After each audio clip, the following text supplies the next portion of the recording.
Hello viewers, welcome back to my YouTube channel, and this is episode 3 of my Mastering Your Asset Classes video series. And today's topic is one of the most important components one can have in their portfolio with respect to the stability and the predictability if you want in your portfolio. So I'm talking about the debt. So debt are FDs, PPF, the debt MF, or the government bonds are not just the safety instruments in your portfolio. These are the seat belts of your financial journey, and they won't take you to your financial journey at a great speed like equity does.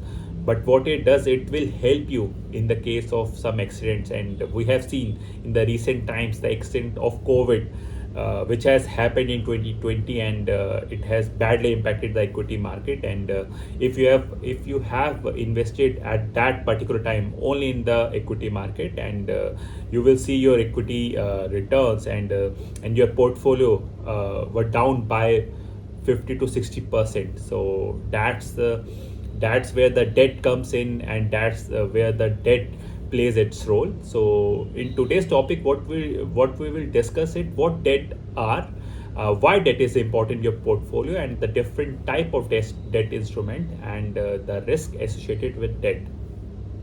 So let's start, guys. So what is debt? So debt is whenever you lend your money in return of some interest. So that paper and that instrument are called debt, and where you lend your money, it can be the corporates or the government institutions, and in return you get a stable, predictable, and regular income out of your investments. And that's where the retirees or the conservative investors comes in play, and they need, especially the retirees, need the regular income, and that's why majorly the retirees have their investment in debt or the hybrid categories of investment instruments. So why debt is important? So think of your debt as a stability, predictable instrument of your portfolio, and it manages the overall risk associated with your investments. So, and you can think of your debt instrument as an anchor in the case of the market volatility. And what it does, it somehow grabs you, and your portfolio will be at the shore at the time of this market volatility, and you have a peace of mind investing in some proportion of your portfolio in these instruments. So that's why the debt is important. So what are different type of debt instruments? So there are many types of debt instrument where, in which you can invest to get the proportion of debt. So one is the FD, and you can take the help of your bank representative and invest in these FD, which is there in all banks, and have their duration and the interest rate you are getting out of these FD checked. And obviously these are not very tax efficient way of doing your investing, and these interest rate which you are getting out of these FD are taxed at the marginal rate of interest rate, marginal rate of income tax, and somehow will be included in your income. And if you are in the 30% slab, it will get taxed at 30% of the interest of you're getting out of these FD. So these are not very tax efficient way.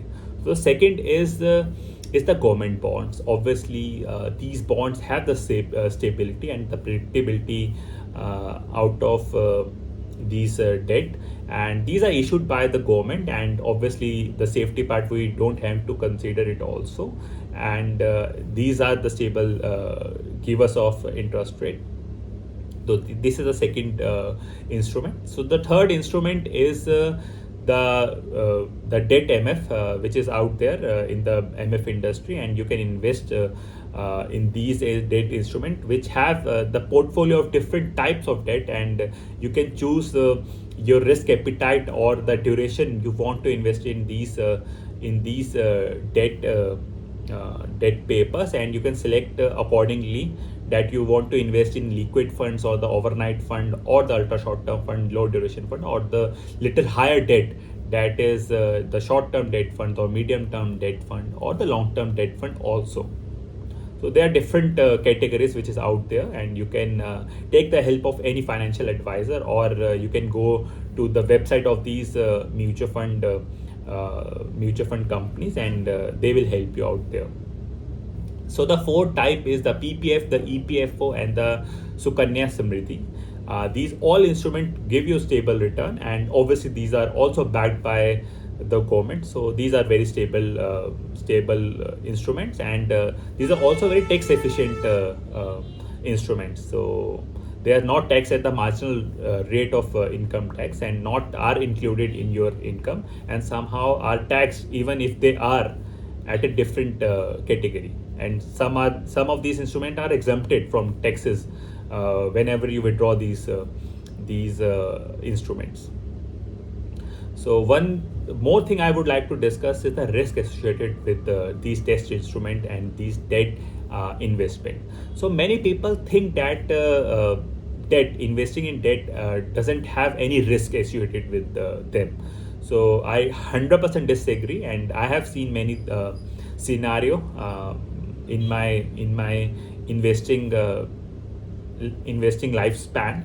So one of the major example is the Franklin fiasco, which is there in 2020, and they are not able to give the money to their debt investors who have invested in their debt MF. So the major three risks associated with debt instruments and debt investing are the credit risk. There's always the risk of defaulting whenever you lend some money to some other party. There is always the risk that they won't give you back the interest or the principal. These are always the risks associated with debt instruments. And the second is the interest rate risk. There's always the thing that the interest rate can go up or the go down, and these have the impact on your outgoing debt investments. And whenever the interest rate goes high, your bond prices goes down, and your portfolio would be impacted from this. So this is one of the major risk associated with the debt instruments. And the third is the liquidity risk. So that's where the Franklin fiasco comes. And so sometimes when you have invested in debt instruments, and you want to redeem or claim your principal amount or the interest or the whole amount out of these debt instruments, and if there is no buyer out there in the market, so that's where the liquidity risk comes from, and you won't able to recover your amount at that particular time. So these are broadly things I would like to discuss about debt. And you can think of debt as a balancing force in your portfolio. So while equity provides you long-term wealth creation, the debt provides you the stability and make you sleep peacefully at night. So that's what debt is. And the smart investor doesn't think of debt as a boring instrument, but as a protection. So change your mind, think debt as a protection and not as a return giver instrument. So think debt in that way. So that's all. Thank you so much for joining this video, and if you have any suggestion, kindly comment in the comment section. And in next episode I will discuss one of the most important component also, and Indian women love it, and this shiny metal is gold. So I will discuss about it. So thank you so much for joining, and keep smiling, keep investing. Thank you so much.